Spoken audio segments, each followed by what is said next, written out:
Hello friends, welcome to Cooktales. আমার আজকের recipe লাউয়ের কোপ্তাকারি। পেঁয়াজ রসুন ছাড়া তৈরি লাউয়ের এই রেসিপিটা এতটাই ভালো খেতে হয় যে যারা লাউ খেতে পছন্দ করেন না তাদেরও ভালো লাগবে। রান্নাটা আমি কিভাবে করি তা জানতে ভিডিওটি শেষ অবধি দেখতে থাকুন। প্রথমে লাউগুলোকে খোসা ছাড়িয়ে একটা গ্রেটারের সাহায্যে গ্রেট করে নিয়েছি। এবারে চিপে চিপে এর থেকে জলটা বার করে নেব। জলটা ভালোভাবে বার করে নিতে পারলে লাউয়ের কোপ্তাগুলো বানাতেও সুবিধে হবে আর খেতেও বেশি টেস্টি হবে। তবে এই জলটা আমি রান্নায় ব্যবহার করে নেব, ফেলবো না। এর মধ্যে ধনেপাতা কুচি দিয়ে দিচ্ছি স্বাদমতো নুন, হলুদ গুঁড়ো, গরম মশলা গুঁড়ো, জিরে গুঁড়ো আর পরিমাণ মতো বেসন। সব কিছু একসাথে ভালোভাবে মাখিয়ে একটা মিশ্রণ তৈরি করে তার থেকে কোপ্তাগুলো গড়ে নেব। মিশ্রণটার মধ্যে দিয়ে দিলাম কাঁচা লঙ্কা কুচি,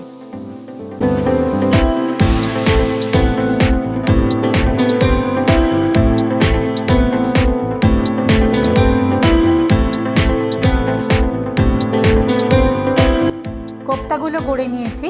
এবারে কড়াতে সর্ষের তেল গরম করে কোপ্তাগুলো এপিট ওপিট করে ভালোভাবে ভেজে নেব।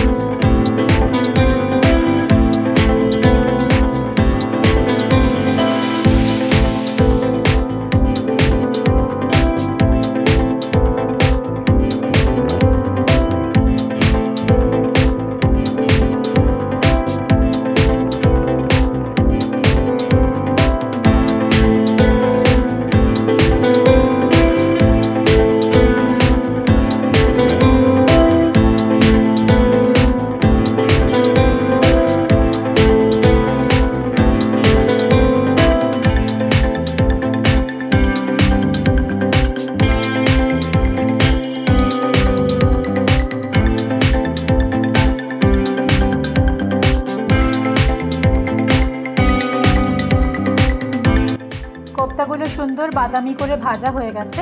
কোপ্তাগুলো তুলে রেখে এরপরে কড়াতে দিয়ে দিচ্ছি আরও কিছুটা সর্ষের তেল। তেল গরম হলে ফোড়নে দিয়ে দিচ্ছি তেজপাতা, শুকনো লঙ্কা আর গোটা গরম মশলা। এরপরে দিয়ে দিলাম আদা বাটা আর কাজু ও চারমগজ একসাথে বাটা। সামান্য নাড়াচাড়া করে নিয়ে এর মধ্যে গুঁড়ো মশলাগুলো এক এক করে দিয়ে দেব। দিয়ে দিচ্ছি স্বাদমতো নুন, হলুদ গুঁড়ো, কাশ্মীরি লঙ্কা গুঁড়ো। মশলাটা যাতে কড়ার গায়ে লেগে না যায় সে কারণে সামান্য জল দিলাম। এরপরে ভালোভাবে মশলাটা কষিয়ে নিচ্ছি।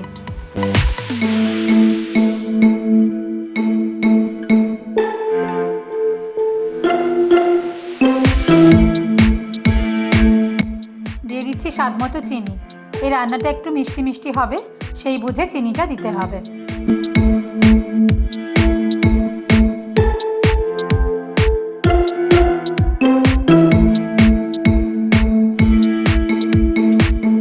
মশলা কষানোর সময় যাতে কড়ার গায়ে লেগে না যায় সে কারণে প্রয়োজনে মাঝে মাঝে সামান্য জল দিতে হবে।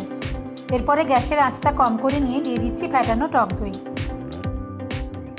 দইটা দিয়ে কিছুক্ষণ মশলাটা কষিয়ে নিলাম।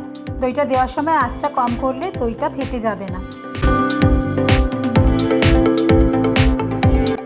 এরপরে দিয়ে দিচ্ছি পরিমাণ মতো জল। আমি এই রান্নায় যতবারই জল ব্যবহার করেছি তা লাউয়েরই জল ব্যবহার করেছি। শুরুতে যে জলটা লাউ থেকে বার হয়েছিল সেই জলটাই ব্যবহার করেছি। এতে রান্নায় সবজির গুণটা ভালোভাবে বজায় থাকে। গ্রেভিটা ফুটতে শুরু করার পরে এর মধ্যে আগে থেকে ভেজে রাখা কোপ্তাগুলো দিয়ে দিচ্ছি। কোপ্তাগুলো গ্রেভিতে মিনিট 2-3 ফুটিয়ে নেওয়ার পরে দিয়ে দিচ্ছি গরম মশলা গুঁড়ো। এরপরে দিলাম 1 চামচ ঘি। কড়াইতে মিনিট 3-4 চাপা দিয়ে রাখবো যাতে ঘি আর গরম মশলার ফ্লেভারটা রান্নার সাথে খুব ভালোভাবে মিশে যায়।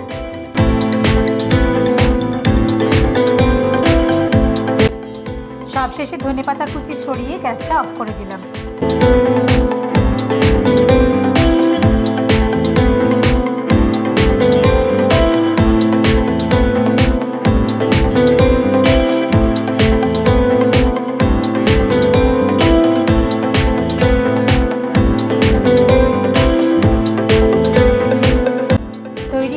আমাদের আজকের রেসিপি লাউয়ের কোপ্তাকারি।